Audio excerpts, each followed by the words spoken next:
Hello बच्चों, कैसे हैं आप सब। देखिए, थ्योरी पढ़ने के बाद क्वेश्चंस लगाने बहुत ज़रूरी होते हैं। तभी तो आपको प्रैक्टिस होगा, तभी तो आपको समझ में आएगा कि कौन से क्वेश्चन हम लोग किस तरह से करने हैं। तो हम लोग पॉलिनोमियल के थ्योरी करने के बाद आ चुके हैं क्वेश्चंस के लेक्चर में। तो आज हम लोग पॉलिनोमियल से RD. Sharma, NCERT and exemplar के क्वेश्चन करने वाले हैं। तो शुरू करते हैं आज का लेक्चर बच्चों, और एक एक क्वेश्चन करके आप अपना कॉपी और पेन निकाल लें, और एक एक क्वेश्चन मैं यहाँ पे बोर्ड पे सॉल्व करवाऊंगा। कुछ क्वेश्चन मैं आपको होमवर्क के लिए भी दूंगा। आप कमेंट सेक्शन में बताइएगा कि आपका क्या आंसर आया है, कहीं भी डिफिकल्टी तो नहीं हो रही है। और फिर जब नेक्स्ट लेक्चर में आएंगे बच्चों, तो हम लोग मोस्ट इंपॉर्टेंट क्वेश्चन करेंगे यहाँ पर पॉलिनोमियल से, जो कि बोर्ड एग्जाम में श्योर शॉर्ट क्वेश्चन होंगे। तो शुरू करते हैं आज का लेक्चर। आज है 17 अक्टूबर। चलिए, तो देखिए बच्चों कि हमारे पास ऐसे कौन कौन से क्वेश्चंस हैं जिसको हमें करने चाहिए। तो सबसे पहले क्वेश्चंस यहाँ से ग्राफ का भी क्वेश्चन बन जाता है। ठीक है, एक देखिए ग्राफ का क्वेश्चन दे रखा है, बड़ा ही अच्छा क्वेश्चन है। आप लोग इसको ध्यान से पढ़िए, कॉपी और पेन निकाल लीजिए। If each one of the following graphs is the graph of a polynomial, बोल रखा है कि ये ग्राफ दे रखे हैं पॉलिनोमियल के। पॉलिनोमियल जानते हैं आप, px या फिर fx या फिर y, इन टर्म्स में हम लोग उसको डिनोट करते हैं। ठीक है, then identify which one correspond to a quadratic polynomial. आपको बताना है कि इन जो ग्राफ जो दे रखे हैं बच्चों, उनमें से कौन कौन से ऐसे ग्राफ हैं जो कि क्वाड्रेटिक पॉलिनोमियल के ग्राफ होंगे। तो मैंने आपको थ्योरी वाले लेक्चर में बताया था बच्चों कि क्वाड्रेटिक इक्वेशन का जब भी हम ग्राफ प्लॉट करते हैं तो हमें यू शेप या बेल शेप का क्या आता है, एक ग्राफ हमें मिलता है, जिसको हम लोग बोलते हैं पैराबोलिक शेप। Parabolic shape. तो आप याद रखिएगा बच्चों कि क्वाड्रेटिक इक्वेशन का जो ग्राफ आता है वो पैराबोलिक शेप का होता है, यू शेप का होता है। ऊपर से ऐसे निकला हुआ या फिर नीचे की तरफ इस तरह से निकला हुआ, यानी कि ऐसे चोंच बना हुआ होगा, ऐसे ये चोंच बना हुआ होगा, ये ऊपर की तरफ, या फिर डाउनवर्ड होगा, या फिर एक्स एक्सिस की तरफ होगा, या नेगेटिव एक्सिस की तरफ होगा। ठीक है ना, तो वो हो जाता है पैराबोलिक शेप बोलते हैं बच्चों उसको। तो क्वाड्रेटिक इक्वेशन का जो ग्राफ आता है वो पैराबोलिक शेप का आता है। अब यहाँ पर देखिए कि चार आपको दे रखा है, इसमें कौन कौन से ऐसे हैं कि जो पैराबोलिक का है। देखिए, ये तो लीनियर का है क्योंकि एक लाइन आया है, तो ये गलत हो जाएगा। ये किसका है, लीनियर का है बच्चों। ठीक है, यहाँ पर देखिए ये वाला ग्राफ देखिए, यहाँ पर ये ग्राफ है, ये एक्स एक्सिस को एटलीस्ट 3 पॉइंट्स पे तो काट ही रहा है। 3 पॉइंट पर एग्जैक्टली ये काट रहा है ये ग्राफ। तो ये तो क्वाड्रेटिक का नहीं हो सकता, ये क्यूबिक का होगा। तो ये कुछ ना कुछ ये क्यूबिक पॉलिनोमियल का आ जाएगा। ठीक है, एग्जैक्टली एक्स क्यूब का नहीं होगा, लेकिन ये क्यूबिक पॉलिनोमियल का आएगा, क्यूबिक पॉलिनोमियल का आएगा। अब देखिए यहाँ पर जो मैंने आपको अभी स्टार्टिंग में बताया था कि पैराबोलिक शेप होता है क्वाड्रेटिक इक्वेशन का ग्राफ का, तो यहाँ पर देखिए ये भी एक पैराबोलिक शेप है और यहाँ भी ये पैराबोलिक शेप है। तो ये दोनों आंसर आपका सही हो जाएगा। ये भी क्वाड्रेटिक का हो जाएगा, क्वाड्रेटिक का हो जाएगा, और यहाँ भी ये भी क्वाड्रेटिक का हो जाएगा। समझे? तो इस तरह से भी क्वेश्चन आते हैं, है ना। ग्राफ आपको दिया रहे और आपसे पहचानना होता है कि वो किसका ग्राफ है। तो इस तरह से भी एक बोर्ड में क्वेश्चन आते हैं, और ये आर.डी. शर्मा का क्वेश्चन था, हमने इसको कर लिया। ठीक है, अब देखिए हमने आपको लेक्चर वाले सीरीज में भी बताया था, जो थ्योरी वाला जो ये लेक्चर है वहाँ पर आपको बताया था मैंने कि जो नंबर ऑफ जीरोज जो होते हैं, किसी भी अगर कोई भी पॉलिनोमियल आपको दे रखा है तो सबसे एटमोस्ट नंबर ऑफ जीरोज उसके डिग्री के बराबर होता है। लेकिन वहां पर एटमोस्ट वर्ड है, एटमोस्ट का मतलब होता है कि ज्यादा से ज्यादा, यानी उससे कम भी जीरोज हो सकते हैं। तो एक क्वेश्चन प्लीज हमारे तरफ से आप लिख लीजिए। एक क्वेश्चन मैं आपको लिखवाता हूं, हो सकता है कि ये किसी न किसी बोर्ड एग्जाम में पूछ दे कि विच ऑफ द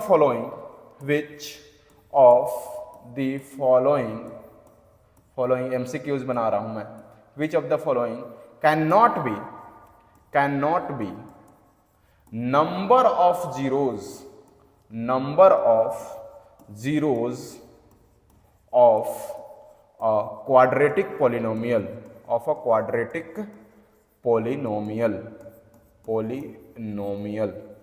कि इनमें से कौन से ऐसे जीरोज हैं, नंबर ऑफ जीरोज हैं कि जो कि एक क्वाड्रेटिक पॉलिनोमियल का नहीं हो सकता। आपके सामने ऑप्शन है ए, ठीक है, 0, बी 2, सी 1 एंड डी 3। तो बच्चों देखिए हमने आपको बताया कि एटमोस्ट क्या हो सकता है, क्वाड्रेटिक पॉलिनोमियल में 2 ही जीरो हो सकते हैं, उससे कम भी हो सकता है। एटमोस्ट 2 है, तो यानी 0 भी हो सकता है, 2 नंबर ऑफ जीरोज भी हो सकते हैं, 1 नंबर ऑफ जीरोज भी हो सकते हैं। ये 3 नहीं हो सकता, क्योंकि 3 एटमोस्ट किसके में जाएगा, क्यूबिक में जाएगा। तो यही आपका करेक्ट आंसर हो जाएगा। आप इस क्वेश्चन को प्लीज़ नोट कर लें, अभी अभी मेरे दिमाग में आया, मैंने आपको बता दिया। चलिए नेक्स्ट क्वेश्चन की तरफ आगे बढ़ते हैं। क्वेश्चन नंबर 1 करने के बाद आगे बढ़ते हैं क्वेश्चन नंबर 2 पे। यहाँ पर बच्चों इस तरह के भी क्वेश्चन पूछे जाते हैं, आपके एनसीईआरटी में भी इस तरह के क्वेश्चन दे रखे हैं और आरडी शर्मा में भी इस तरह के क्वेश्चन दे रखे हैं, एग्जाम्पलर में भी आपको इस तरह के क्वेश्चन मिल जाएंगे। और आप PYQ जब निकालिएगा बोर्ड एग्जाम का, तो वहाँ भी इस तरह के क्वेश्चन आपको 3 मार्क्स में आया हुआ है। तो ये 3 मार्क्स का क्वेश्चन बन सकता है ऐसे 3 मार्क्स क्वेश्चन। तो हम लोग इसको सॉल्व करके देखते हैं सॉल्यूशन कि find the zeros of the quadratic polynomial. हमें एक क्वाड्रेटिक पॉलिनोमियल दे रखा है, इसका तो सबसे पहले आपको क्या करना है, जीरोज फाइंड आउट करना है। तो जीरोज फाइंड आउट करने के लिए क्या करना पड़ता है, जो भी आपको पॉलिनोमियल दे रखा है उसको इक्वल टू 0 पुट कर दीजिए। तो लिखेंगे 4 जीरोज क्या होगा, x² plus 7x plus 12 equal to 0, इसको पुट कर देते हैं। ठीक है, अब आप बच्चों देखिए कि middle term factorization, middle term splitting आपको आता होगा। तो यहाँ पर हम लोग मिडिल टर्म स्प्लिट कर लेंगे, x², यहाँ पर देखिए 7x है, यहाँ पे 12 है, 12 इंटू यहाँ पर जो कॉफिशिएंट 1 है, इन दोनों मल्टीप्लाई होगा तो 12x² आ रहा है। यानी कि हमें इसको इस तरह से स्प्लिट करना है बच्चों कि इसको स्प्लिट करने के बाद ऐड करके तो 7x आए, लेकिन मल्टीप्लाई करके कितना है, 12x² आए।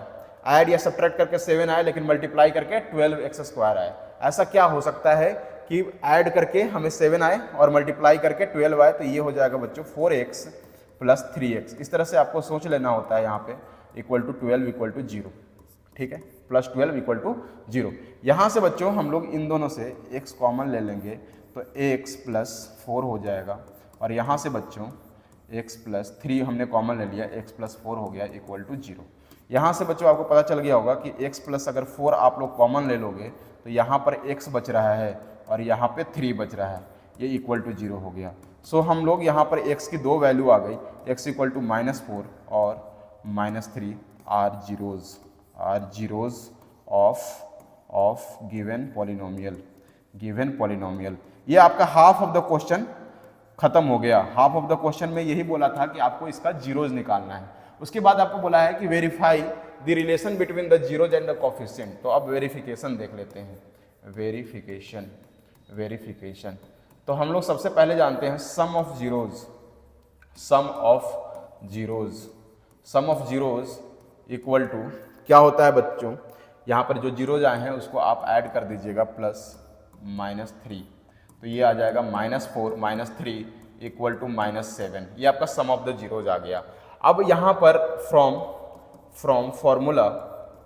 फॉर्मूला से भी आप देखिएगा तो क्या आपको नजर आएगा कि सम ऑफ जीरोज इक्वल टू क्या होता है बच्चों, minus coefficient of x upon coefficient of x²। Please आप नोट डाउन करते चलिए या खुद से भी करते चलिए और बाद में मिला लीजिएगा कि आपका आंसर क्या आया है और यहाँ पर क्या आ रहा है। तो देखिए कॉफिशिएंट ऑफ x यहाँ पर 7 है, तो माइनस यहाँ पे 7 ऑलरेडी है, एंड कॉफिशिएंट ऑफ x² 1 है, तो देखिए -7, ये दोनों सेम आ गए तो बोल देंगे वेरीफाइड। ठीक है, नेक्स्ट हम लोग, ये तो पहला हो गया इसका sum of the zeros. Next product of the zeros निकालते हैं, प्रोडक्ट ऑफ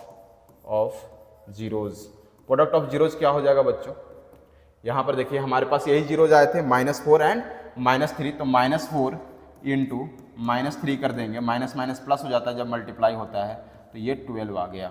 ठीक है, अब हम लोग फ्रॉम फार्मूला लिख लेंगे, फ्रॉम फार्मूला क्या होगा, प्रोडक्ट ऑफ जीरोज क्या होता है बच्चों, प्रोडक्ट ऑफ जीरोज होता है constant term upon coefficient of x²। Constant term कितना है, कांस्टेंट टर्म यहाँ पे 12 है, एंड कोफिशिएंट ऑफ x² का कोफिशिएंट 1 है, इक्वल टू 12 आ गया। ये भी वेरीफाइड हो गया क्योंकि यहाँ भी 12 था और यहाँ भी 12 हो गया, तो ये वेरीफाइड हो गया। इस तरह से आपको क्वेश्चन करने होते हैं। 3 मार्क्स का क्वेश्चन है तो आप डिटेल एक्सप्लेनेशन दीजिएगा, आपका कोई भी मार्क्स नहीं कटने वाला। हम लोग इस तरह से क्वेश्चन कर लेंगे। आप एनसीईआरटी में भी क्वेश्चन देख सकते हैं, आरडी शर्मा भी क्वेश्चन देख सकते हैं, अपने पीवाई क्यूज में देख सकते हैं। तो प्लीज़ आप लोग इसका स्क्रीनशॉट ले ले, अपने कॉपी में लिख ले। हम लोग बढ़ते हैं आगे। हो गया होगा? बढ़े आगे, बढ़े आगे, चलिए आगे बढ़ते हैं।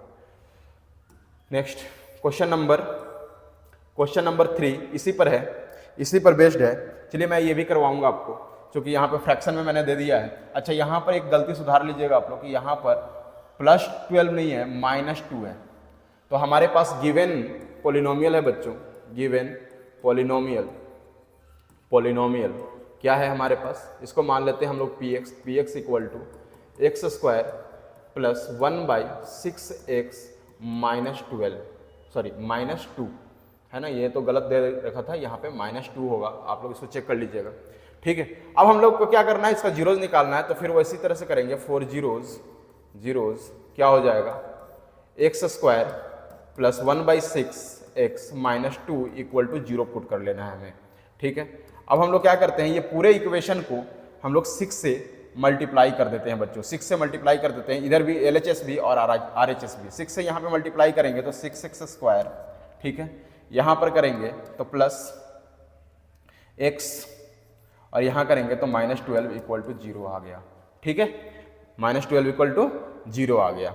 अब हम लोग इसको देखते हैं कि 6 × 12 होता है 72। 6 × 12 कितना होता है 72, और 6x² इंटू -12 करेंगे तो -72 का x² आ रहा है। यानी कि यहाँ पे मिडिल टर्म को इस तरह से मुझे स्प्लिट करना है कि यहाँ पे सब्ट्रैक्ट करने के बाद तो x आए, लेकिन मल्टीप्लाई करने के बाद बच्चों वो -72 x² आए। तो कैसे कर सकते हैं कि देखिए x², क्या मैं इसको इस तरह से लिख सकता हूँ बच्चों, 9x - 8x। 9 × 8 क्या होता है बच्चों, 72 ही होता है, और x इसमें भी है और x इसमें भी है, तो x × x क्या हो जाएगा, x² हो जाएगा। ठीक है, होप कि आपको समझ में आ रहा हो। -12 इक्वल टू 0, इसको मैंने स्प्लिट कर दिया है ना, इसको मैंने स्प्लिट करके ये लिख दिया। अब देखिए आप ये दोनों में क्या कॉमन आ सकता है बच्चों, तो देखिए कि यहाँ भी ये 3 से जाता है और ये भी 3 से डिविजिबल है, तो 3 और यहाँ भी x अवेलेबल है, यहाँ भी x अवेलेबल है, तो यहाँ पे 3x कॉमन ले लेंगे। यहाँ पे बचेगा क्या बच्चों, 2x + 3। यहाँ से हम लोग बच्चों क्या कॉमन लेंगे, -4 कॉमन लेंगे, 2x + 3 इक्वल टू 0। ठीक है, अब यहाँ पर देखिए बच्चों कि 2x + 3 दोनों तरफ है, तो 2x + 3 हम लोग क्या कर सकते हैं, कॉमन ले सकते हैं। तो यहाँ पर बचेगा बच्चों 3x and -4 equal to 0। So x equal to क्या हो जाएगा बच्चों, -3/2 और 4/3।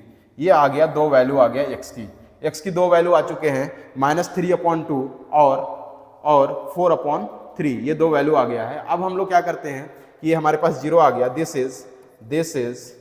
दिस इज रिक्वायर्ड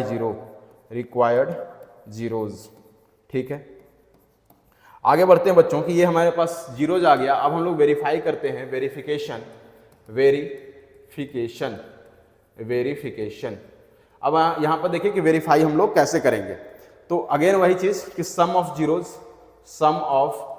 दो जीरोज आ ही गए हैं तो इनको ऐड कर दीजिएगा, तो वही क्या हो जाएगा, सम ऑफ जब जीरोज हो जाएंगे तो -3/2 + 4/3। 3 और 2 का एलसीएम होता है बच्चों 6, 3 × 2 = 6। ठीक है, तो 3 ऊपर 3 मल्टीप्लाई कीजिएगा तो -9, और यहाँ पर भी आप क्रॉस कीजिएगा, ये 4 × 2 ये हो जाएगा 8, यहाँ पर हो जाएगा -1/6 आना चाहिए। अब देखिए ऑल्सो सम ऑफ जीरोज क्या होते हैं बच्चों, सम ऑफ फॉर्मूला से सम ऑफ जीरोज इक्वल टू होता है minus coefficient of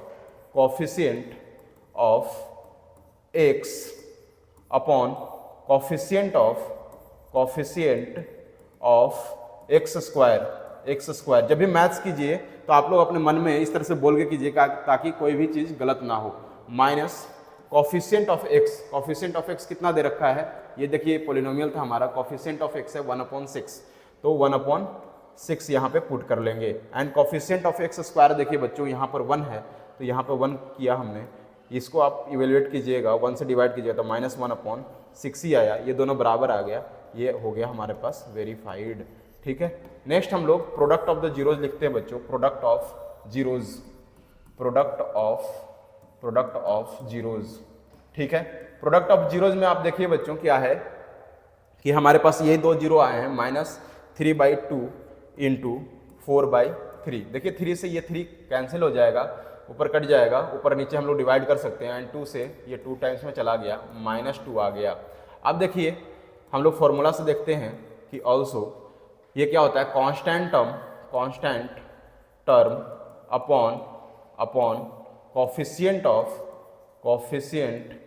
of x square.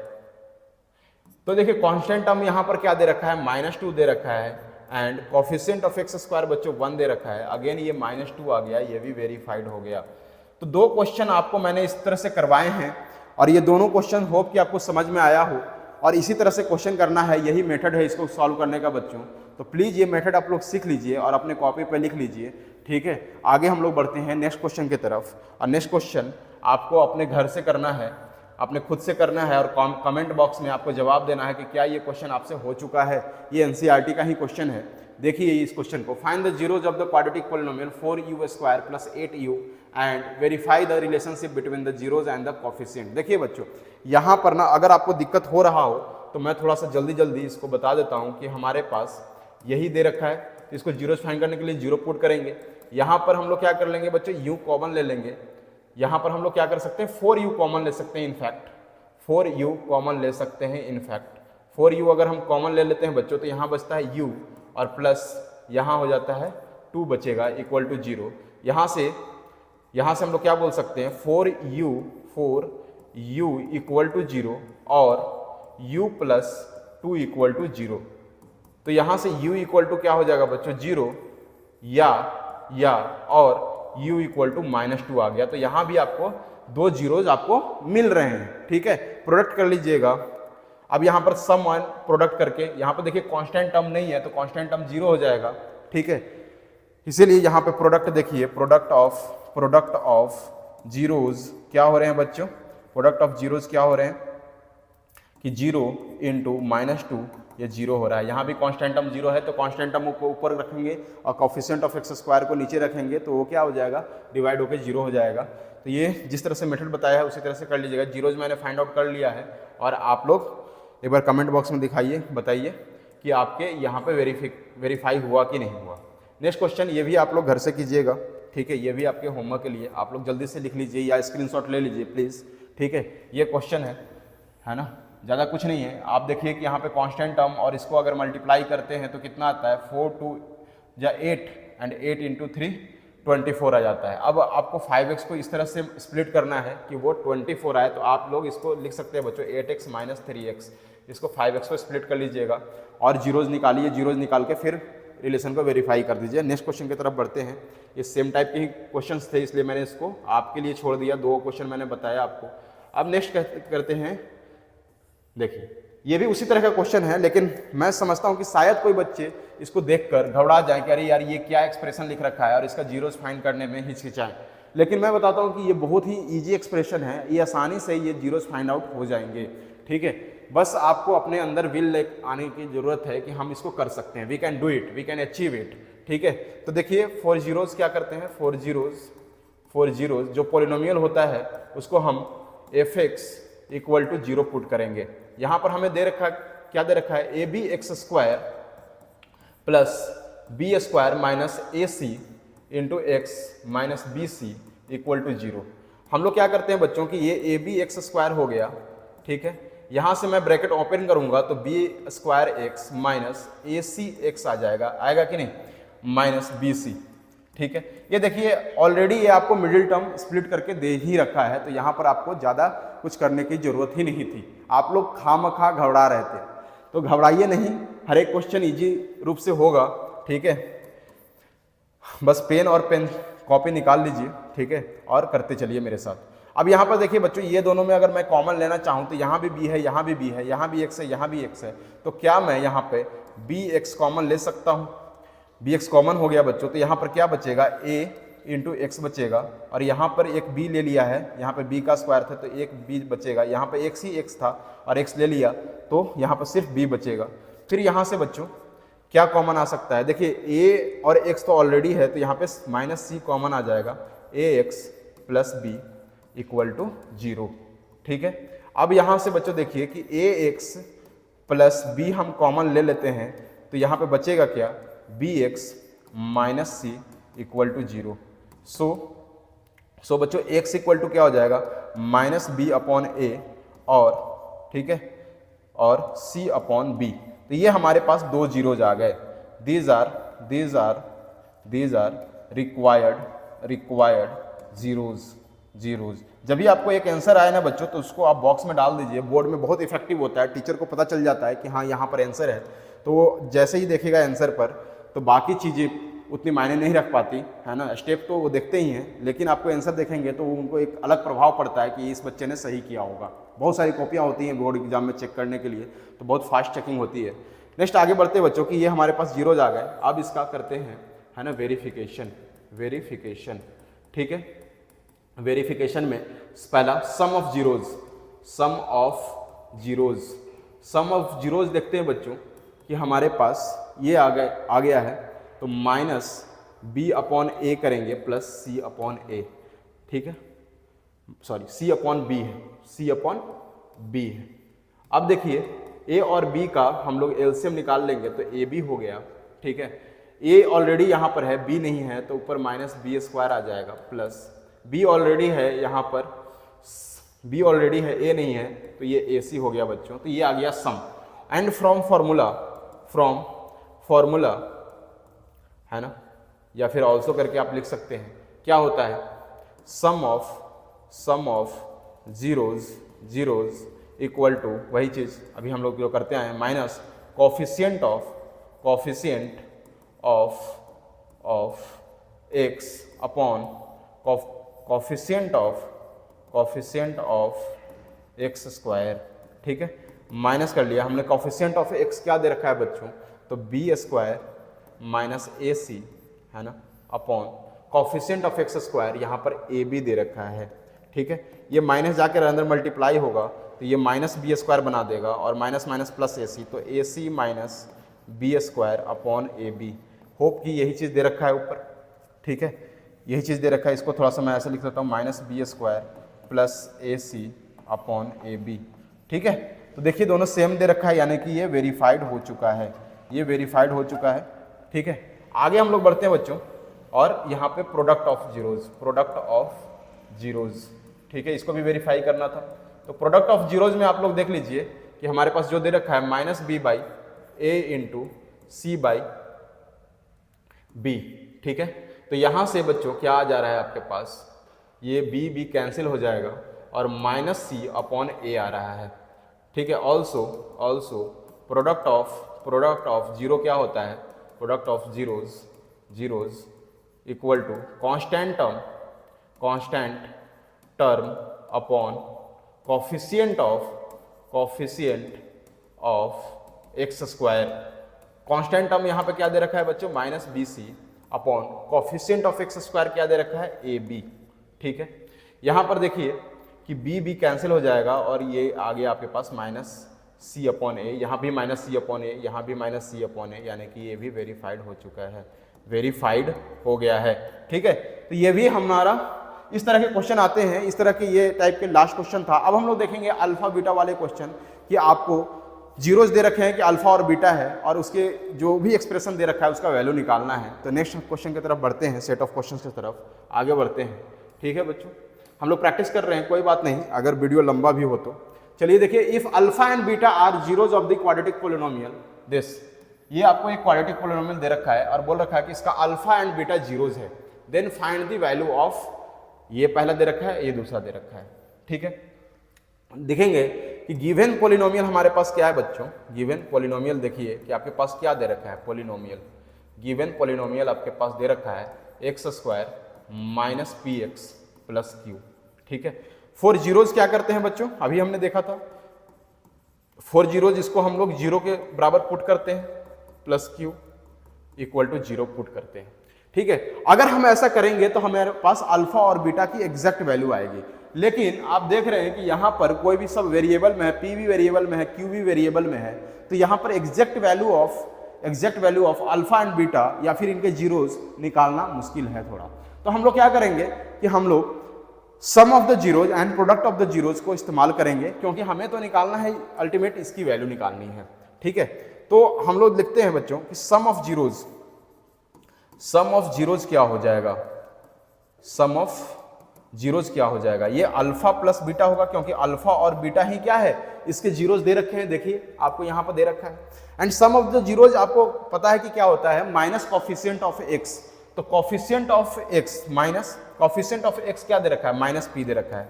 तो minus coefficient of x upon coefficient of x square, वो जो कि 1 है, यहां से minus minus plus P upon 1, यानी कि पी आ गया, ये अल्फा प्लस बीटा की वैल्यू आई है बच्चों, ठीक है। प्रोडक्ट के लिए देखते हैं, प्रोडक्ट ऑफ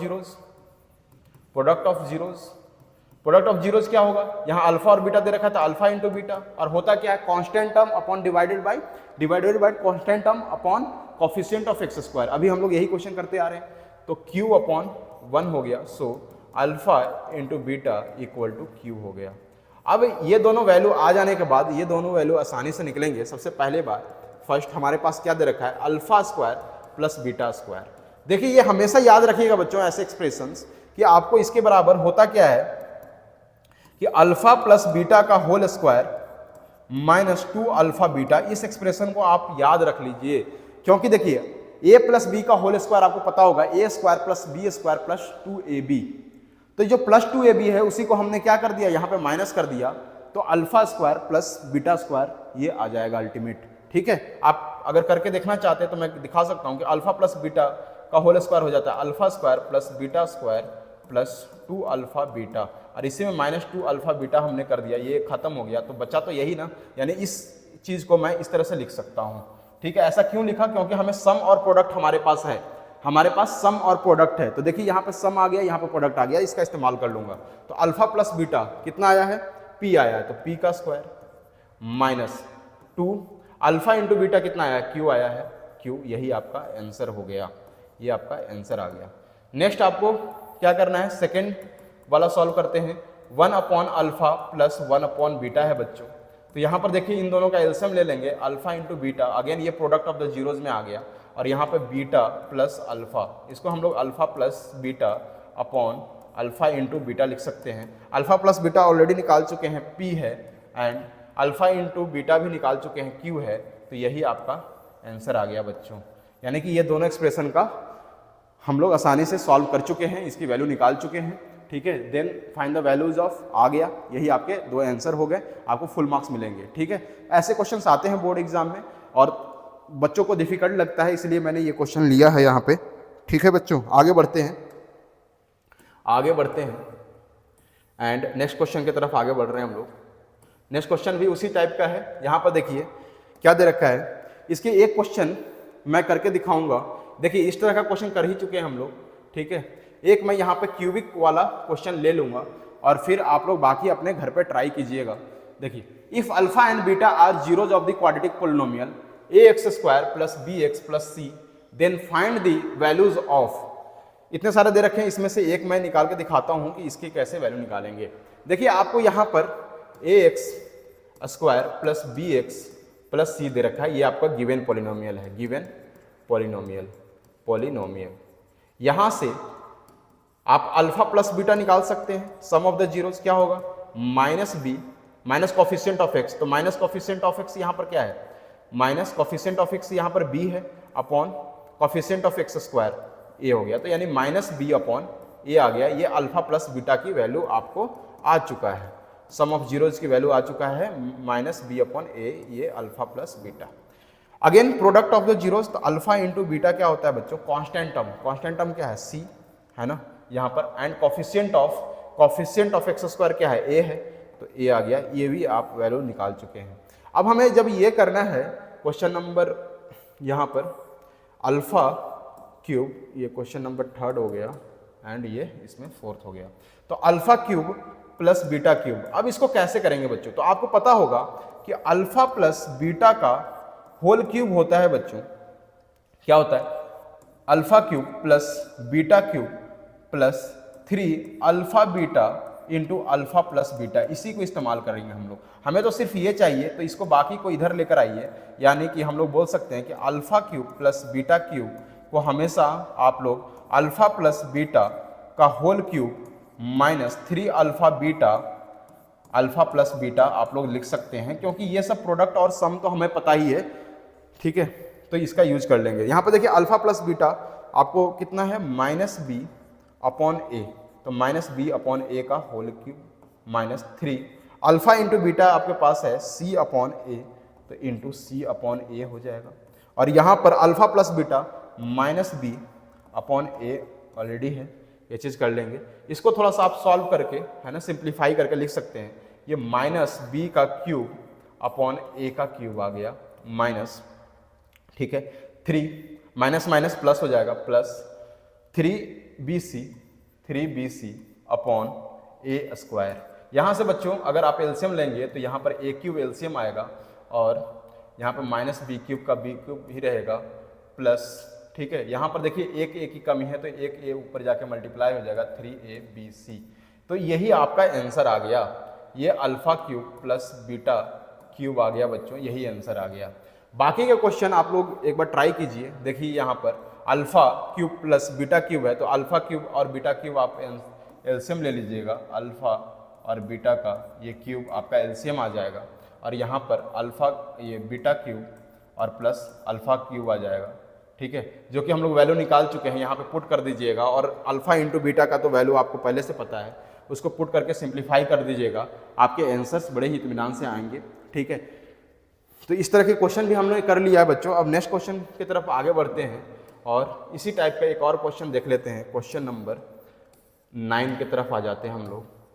इस तरह के क्वेश्चन भी पूछा जाता है। अच्छा, क्वेश्चन नंबर 7 ही है अभी। If alpha and beta are zeros of the polynomial f x equal to x square minus 5x plus k such that alpha minus beta. देखिए ये भी शानदार क्वेश्चन है कि आपको दे रखा है एफ एक्स एक पोलिनोमियल दे रखा है बच्चों, क्या है, x square minus 5x plus k such that alpha minus beta दे रखा है, then find the value of k. तो आपको के की वैल्यू निकालनी है। देखिए यहाँ पर अल्फा माइनस बीटा दे रखा है। अगर बच्चों हम अल्फा प्लस बीटा निकाल लें, यानी सम ऑफ द जीरोज निकाल लें, तो उसका देखो के में से कुछ रिलेशन आएगा, ठीक है। सम ऑफ द जीरोज निकालेंगे और अल्फा और बीटा का एग्जैक्ट वैल्यू हम लोग निकाल सकते हैं फिर, ठीक है। और के जो है वो कांस्टेंट टर्म में दे रखा है, तो प्रोडक्ट ऑफ द जीरोज का हम लोग जो रिलेशन है उसको लगाकर हम लोग क्या कर सकते हैं, के की वैल्यू निकाल सकते हैं, ठीक है। अब देखिए मैं यहाँ पे करके दिखाता हूँ कि कैसे करेंगे इसको। तो सम ऑफ द जीरोज क्या हो जाता है बच्चों, सम ऑफ जीरोज देखिए बड़ा इत्मीनान से, क्योंकि हमें अल्फा माइनस बीटा दे रखा है, अल्फा प्लस बीटा निकाल सकते हैं हम लोग ऐसे, alpha plus beta equal to minus coefficient of X, तो माइनस कॉफिशिएंट ऑफ एक्स कितना है, -5 upon coefficient of x square upon 1, ठीक है। तो alpha plus beta equal to minus minus plus हो गया, ये आ गया 5, alpha plus beta equal to 5 आ चुका है। नेक्स्ट हम लोग बच्चों प्रोडक्ट ऑफ जीरोज कर लेते हैं। प्रोडक्ट ऑफ जीरोज, तो प्रोडक्ट ऑफ जीरोज क्या होगा, अल्फा इंटू बीटा, ये कांस्टेंट टर्म यानी कि के upon coefficient of x square, ये आ गया। अल्फा इंटू बीटा की वैल्यू भी आ गई, ये आ गया बच्चों के आ गया, ठीक है। हमें क्या दे रखा है, अल्फा माइनस बीटा दे रखा है, तो alpha minus beta equal to 1 दे रखा है, और अल्फा प्लस बीटा आप खुद ही निकाल चुके हैं 5। अगर इन दोनों इक्वेशन को हम लोग ऐड करते हैं, इन दोनों को क्या कर लेते हैं, ऐड करते हैं, तो ये कट जाएगा बच्चों, अल्फा प्लस अल्फा क्या हो जाएगा, 2 अल्फा, और यहाँ ऐड कीजिएगा तो यहाँ पर आएगा 5 + 1, ये 6 आ गया, यानी अल्फा इक्वल टू 3 आ गया बच्चों। अल्फा इक्वल टू क्या आ गया, 3 आ गया। किसी भी एक इक्वेशन में पुट कीजिए तो आपको बीटा भी आ जाएगा, तो alpha minus beta equal to 1 दे ही रखा था, यहाँ पे 3 पुट कीजिए, 3 माइनस बीटा इक्वल टू 1, ठीक है। सो बीटा इक्वल टू कितना आ गया, 2 आ गया बच्चों, बीटा इक्वल टू 2 आ गया। अब देखिए यहाँ पर के की वैल्यू क्या आया है, alpha into beta equal to K है, ठीक है। So K equal to alpha की वैल्यू 3 एंड बीटा की वैल्यू 2, तो के इक्वल टू बच्चों 6 आ गया आंसर, ठीक है। ये आपका पूरी तरह से सॉल्यूशन है। हमारे यहाँ पर हमें पता कैसे चला कि हम यहाँ पे सम ऑफ द जीरोज निकालकर आसानी से सॉल्व कर सकते हैं। तो यहाँ पर देखिए अल्फा माइनस बीटा दे रखा था, अगर अल्फा प्लस बीटा हमें मिल जाता तो आसानी से यहाँ पर अल्फा और बीटा की वैल्यूज आ जाता उसको सॉल्व करके, तो वही हमने किया यहाँ पे, ठीक है, आगे बढ़ते हैं बच्चों क्वेश्चन, नेक्स्ट क्वेश्चन की तरफ, क्वेश्चन नंबर 8 की तरफ। क्वेश्चन नंबर 8 भी उसी तरह से है। यहां पर आपको थोड़ा सा इसमें वेरिएशन है। If alpha and beta are zeros of the polynomial f x equal to k x square plus 4x plus 4 such that alpha square plus beta square equal to 24, then find the value of k. बड़ा ही आसान है, ठीक है। देखिए alpha, अभी हमने बताया था कि अल्फा प्लस बीटा स्क्वायर जब भी आपको दे रखे तो आप इसको इस फॉर्म में कर सकते हैं, अल्फा प्लस बीटा का whole square minus 2 alpha beta equal to 24, यही तो आपको दे रखा है। यहां पर देखिए कि सम ऑफ द जीरोज क्या हो जाएगा बच्चों, 4 अपॉन माइनस 4 अपॉन, है ना, सम, यानी अल्फा प्लस बीटा क्या हो जाएगा, alpha plus beta minus 4 upon के, यानी minus coefficient of x upon coefficient of x square, and alpha into beta क्या हो जाएगा, कांस्टेंट टर्म यानी 4 upon coefficient of x square, ये 4 अपॉन के हो गया। तो यहां से बच्चों alpha plus beta minus 4 upon K का whole square minus 2 alpha into beta 4 upon K equal to 24, ठीक है। यहां पर देखिए बच्चों 4 का होल स्क्वायर कितना हो जाएगा, 16 अपॉन के स्क्वायर माइनस 4 टू जा 8 अपॉन के इक्वल टू 24। यहां से आप के एलसीएम ले लीजिए, के स्क्वायर एलसीएम आ जाएगा, तो ये 16 माइनस 8 के इक्वल टू 24, ठीक है बच्चों। यहां पर देखिए कि आपका आ गया 24 के स्क्वायर इक्वल टू 16 माइनस 8 के, ठीक है। 24 के स्क्वायर को इधर ही रहने दीजिए, बाकी को इधर लेकर आइए, 8 के माइनस 16 इक्वल टू 0। यहां से बच्चों हम लोग 8 कॉमन ले सकते हैं,